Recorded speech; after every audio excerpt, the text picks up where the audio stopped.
مولانا سرفراز خان صفدر کے صاحبزادے ہیں. انہوں نے کہا کہ ایک جگہ پر انگلینڈ کے اندر میں جا رہا تھا تو ایک آدمی نے مجھے کہا کہ آپ مولوی ہیں. میں نے بولا کہ ہاں مجھے کہتے تو مولوی ہیں. تو اس نے کہا کہ میں جس آفس کے اندر کام کرتا ہوں یہاں پر جو ہے نا زور اور عصر کی نماز کی گنجائش نہیں ہے کہ آدمی پڑھ سکے. تو میں کیا کرتا ہوں, زور کی نماز فجر کے ساتھ پڑھتا ہوں اور عشاء کی نماز کس کے ساتھ پڑھتا ہوں, عصر کی نماز مغرب کے ساتھ پڑھتا ہوں. تو آپ میرے لیے اجتہاد کریں تاکہ میرے لیے یہ جائز ہو جائے. وہ اجتہاد کی تشریح کرتے ہیں کہ دیکھو یہ اجتہاد کا لوگ معنی غلط لیتے ہیں. تو وہ بولے تھے کہ 50-50 کر لیتے ہیں. اس نے کہا کہ جو فجر والا کام کرتے ہو نا کہ زور, بولتے کہ اس میں تو آپ کی نماز ہوگی نہیں, اور جو آپ عصر کی نماز مغرب کے ساتھ ملا کے پڑھتے ہو تو وہ قضا ہو جائے گی. تو آپ ایک کام کر لو کہ زور والی بھی قضا کر کے پڑھو, زور والی بھی قضا کر کے پڑھو. میں کہتا ہوں کہ یہ اس کی ذہنی صلاحیت کی دلیل ہے. یہ اس کی ذہنی صلاحیت کہ علامہ زاہد الراشدی صاحب یہ عالم ہیں, اس نے علمیت کی. اور میں یہ کہتا ہوں کہ یہ جو صحیح مسلم ہے نا, صحیح مسلم کے اندر 4 نمازوں کا لکھا ہے کہ ایک ساتھ پڑھ سکتے ہیں. جو صلاۃ مسافر ہے نا اس کے اندر لکھا ہے کہ یہ امت کے آسانی کے لیے ہے. میں یہ کہہ رہا ہوں کہ جو اہتمام ہے وہ 5 ٹائم پر آدمی کرے, لیکن اگر آپ بے نمازی کو واجب القطر قرار دو گے تو رسول اللہ صلی اللہ علیہ وسلم نے جو وفد بھیجا تھا بنو قریظہ کا, بنو قریظہ گاؤں کے اندر, ان کو کہا کہ آپ کیا کرو, آپ عصر کی نماز وہیں پڑھو.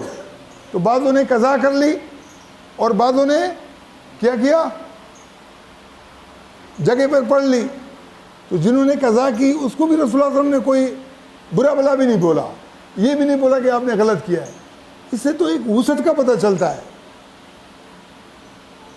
قاری محمد طیب صاحب نے ایک کتاب لکھی ہے تقلید کی شرعی حیثیت, یہ دارالارشاد میں ملتی ہے.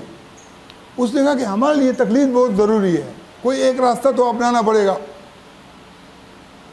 اب تقلید کے لیے ابو موسیٰ اشعری رضی اللہ عنہ مشہور جلیل القدر صحابی ہیں, ٹھیک ہے, اور دوسرے تھے عبداللہ ابن مسعود. یہ دونوں مشہور اہل علم تھے کہ نہیں تھے؟ ان دونوں کا مناظرہ موجود ہے کس کے اندر؟ بخاری کے اندر. مناظرہ کس بات کے اوپر ہے؟ مناظرہ اس بات کے اوپر ہے کہ ایک حضرت عمر جو ہے نا ان کے اوپر غسل واجب ہو گیا راستے میں سفر کے اندر, تو آپ نے نماز پڑھنی چھوڑ دی. کہ تیمم سے میرا دل ہی نہیں مانتا, تیمم سے میرا دل نہیں مانتا. تو رسول اللہ صلی اللہ علیہ وسلم کو کہا, رسول اللہ صلی اللہ علیہ وسلم نے بہت اچھا کیا ہے, نماز نہیں پڑھی ہے تم, کوئی بات نہیں ہے. پھر حضرت عمار آئے, حضرت عمار نے کہا کہ میں نے نماز غسل واجب ہوا تو اس کے لیے کیا ہے, وضو کے لیے تو یہ ضربین ہیں, منہ اور ہاتھوں کے اوپر مسح کرنا ہے. تو جس طریقے سے وضو کے مقابلے میں پورا آدمی غسل کرتا ہے تو میں لوٹ پوٹ ہو کر میں نے پورے اس کے اندر رگڑ رگڑ کر اپنے آپ کو مٹی سے دھویا. تو رسول اللہ صلی اللہ علیہ وسلم نے فرمایا تھا کہ جیسے وضو کے لیے کرتے ہو وہ بھی آپ کے لیے کافی ہے. اب اس کے اوپر حضرت عمر نے کہا کہ جو میں نے کیا ہے یہ ٹھیک کیا ہے. انہوں نے کہا کہ عمار, تو بولتے کہ عمار کے منہ پر اس کی حدیث پڑھے. اب جس نے رسول اللہ صلی اللہ علیہ وسلم کی ڈائریکٹ بات سنی ہو وہ عمار کی بات کے اوپر اعتماد کرے گا؟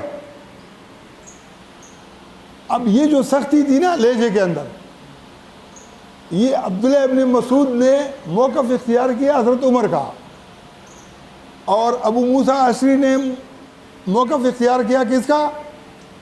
حضرت عمار کا. لیکن مناظرہ بغیر کسی اس کے ختم ہو گیا. جو بحث اس کے اوپر کیے دونوں ایک دوسرے کو مطمئن نہیں کر سکے. اب اللہ تعالیٰ نے قرآن میں کیا فرمایا لا تقربوا الصلاۃ وانتم سکارى حتى تعلموا ما تقولون، نماز کے قریب مت جاؤ جب تم نشے کی حالت میں ہو، یہاں تک کہ جو تم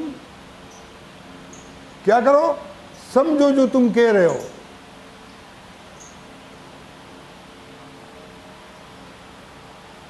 لا تقربوا الصلاۃ وانتم سکارى حتى تعلموا ما تقولون ولا جنبا الا عابر سبیل، اور نہ حالت جنابت میں نماز کے قریب جاؤ۔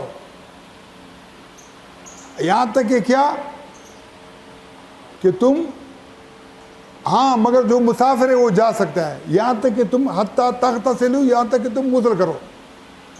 اب مفسرین نے لکھا ہے کہ اللہ تعالیٰ نے جنابت کی حالت کے اندر کیا کیا ہے، نماز کے قریب جانے سے منع کیا ہے۔ جملہ تو بڑا واضح ہے کہ نشے کی حالت میں بھی نماز کے قریب مت جاؤ اور جنابت کی حالت میں بھی نماز کے قریب مت جاؤ، جملہ واضح ہے۔ لیکن علماء کے ذہن کے اندر ایک فطور آ گیا مفسرین کے، وہ بولتے کہ یار یہ عابر سبیل کا تو کہا ہے کہ وہ تو غسل سے پہلے بھی وہ ہو سکتا ہے، تو بولتے کہ یہ جو ہے نا یہ صلاۃ سے مراد جب نشے کی حالت میں ہو نا تو صلاۃ سے مراد کیا ہے، نماز ہے، اور اگر جو ہے نا عابر سبیل ہے تو صلاۃ سے مراد پھر مسجد ہے۔ ہو سکتا ہے یہ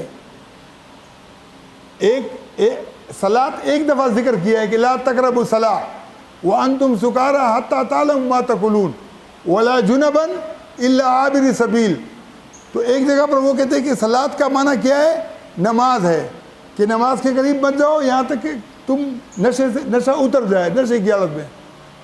پھر اللہ کہتے ہیں کہ جنابت میں بھی مت جاؤ، تو بولتے کہ جنابت کے اندر جو ہے نا الا عابر سبیل، مسافر جا سکتا ہے، حتی تغتسلوا، بولتے کہ وہاں جو ہے نا پھر نماز سے مراد کیا ہو جاتی ہے، مسجد۔ ہو سکتا ہے یہ بھائی صلاۃ کا ذکر تو ایک ہی دفعہ ہے نا، لیکن یہ اتنے الجھاؤ کا شکار ہے بڑے بڑے مفسرین کی میں بات کر رہا ہوں، وہ بیچارے جو نا اس کی تشریح نہیں کر سکتے۔ حالانکہ اتنا آسان ہے کہ اللہ تعالیٰ نے کیا کیا ہے کہ فرمایا کہ نشے کی حالت میں نماز کے قریب مت جاؤ، یہاں تک کہ تم سمجھو کہ تم جو کہہ رہے ہو۔ میں نے ایک عربی کو کہا، ویسے بھی میں عمومی طور پر کہتا ہوں کہ ہمارے لوگ جب نماز پڑھتے ہیں نا تو 7 سال سے لے کر 70 سال تک نماز پڑھتے ہیں، لیکن ان کو کچھ پتہ نہیں چلتا ہے کہ میں کیا کہہ رہا ہوں، بغیر نشے کے بھی نشے کی حالت میں ہوتے۔ افسوس کی بات ہے کہ نہیں ہے، علماء نے کبھی کسی کو نہیں بتایا، ورنہ تبلیغی جماعت والے جو ایک سال لگاتے ہیں کم از کم یہ تو سیکھ لیتے نا، لیکن علماء نے اس کو کبھی بتایا ہی نہیں ہے۔ دوسری بات یہ کہ یہ جو اختلاف ہے اس کو تدوین فقہ کے اندر مناظر حسن گیلانی نے نقل کیا ہے، تو اس نے لکھا ہے کہ شاہ ولی اللہ نے کہا کہ حضرت عمر نے عمار کی بات کیوں نہیں مانی، یہ میری سمجھ میں نہیں آیا۔ اس نے کہا کہ چلو عمر نہیں مانتا تھا تو رسول اللہ صلی اللہ علیہ وسلم نے اس کو بلا کے سمجھایا کیوں نہیں۔ یہ کون کہہ رہا ہے؟ شاہ ولی اللہ کہہ رہا ہے۔ اب یہی باتیں تقریباً اس نے نقل کی ہیں، لکھا ہے کہ ہمیں تقلید ہمارے لیے ضروری ہے۔ ایک شخص رسول اللہ صلی اللہ علیہ وسلم کے پاس آیا، کہا کہ یا رسول اللہ رات کو میرے اوپر غسل واجب ہو گیا تھا، پانی بڑا ٹھنڈا تھا، نہانے کی ہمت نہیں تھی، تیمم سے دل نہیں مان رہا تھا، میں نے فجر کی نماز قضا کر لی اور پھر کیا کیا، پانی گرم کیا، غسل کیا، نماز پڑھی۔ رسول اللہ صلی اللہ علیہ وسلم نے کہا کہ بالکل ٹھیک کیا تم نے۔ دوسرا شخص آیا، اس نے کہا کہ یا رسول اللہ میرے اوپر رات کو غسل واجب ہو گیا، ٹھنڈے پانی کی وجہ سے نہانے کی ہمت نہیں تھی اور نماز بھی قضا نہیں کرنا چاہتا تھا، تو میں نے کیا کیا، تیمم کر کے نماز پڑھ لی۔ تو رسول اللہ صلی اللہ علیہ وسلم نے ان کو کہا کہ تم نے بھی ٹھیک کیا۔ اب قرآن کے اندر اللہ تعالیٰ، دیکھو ایک چیز ہے، میں اسامہ کو کہہ رہا ہوں کہ یہ میری مٹھائی رکھی ہوئی ہے، آپ کو کھانے کی اجازت ہے، کوئی نہیں کھا سکتا ہے، مگر اسامہ تمہیں اجازت ہے۔ اب وہ کھائے بھی ٹھیک ہے، اگر نہیں بھی کھائے تو بھی ٹھیک ہے، تو اللہ نے منع کیا ہے کہ نماز کے قریب مت جاؤ. نشے کی حالت میں تو منع ہو گیا, پھر جنابت کی حالت میں بھی منع ہے, لیکن جنابت کی حالت کے اندر اللہ نے استثناء کیا کہ مسافر جا سکتا ہے. اب مسافر جا سکتا ہے تو اس کا مطلب ہے کہ مسافر بغیر غسل کے بھی تیمم کر کے بھی جا سکتا ہے. تو حضرت عمر نے بھی قرآن کے مطابق عمل کیا کیونکہ اجازت تھی, اور حضرت عمار نے بھی کیا, اور نبی علیہ السلام نے دونوں کو عملی طور پر بتایا. اس کا مطلب کیا ہے کہ دونوں کا تعلق فطری انداز میں ہے. ایک آدمی ہے وہ غسل میں اس میں لترا ہوا ہے بدبو میں, وہ کہتے ہیں کہ کیا اللہ کے سامنے کھڑا ہوں گا, جب جو ہے نا مجھے پانی ملے گا پھر میں کروں گا, وہ بھی ٹھیک ہے. ایک آدمی کہتے ہیں کہ نہیں مجھے جو ہے نا خواہ بھی قضا نہیں کرنی ہے, وہ تیمم کر کے پڑھتا ہے, وہ بھی ٹھیک ہے. تو قرآن میں بھی گنجائش ہے, حدیث میں بھی گنجائش ہے. تو یہ تقلید کی بات نہیں ہے, یہ ذہن کو کیا اجالا بنانے کے لیے. قرآن بھی اور حدیث بھی کتنی وسعت ہے اس کے اندر, اور کتنی جو ہے نا لوگوں کو ایک راستہ دیے ہے دونوں طرح کے لوگوں کو. عبادت گزار ہو تو بھی ٹھیک ہے, اگر اس طرح کا آدمی ہو تو بھی ٹھیک ہے. تو ہم نے چونکہ بدا الاسلام و غریباً فسیعود و غریبا, وہاں سے بھی یہ جھگڑا شروع ہوا اور آج تک ختم نہیں ہو رہا ہے, بلکہ جھگڑا تر جھگڑا کھڑا ہو رہا ہے. اگر جھگڑے ختم ہو سکتے ہیں تو ہمیں کرنے چاہیے کہ نہیں؟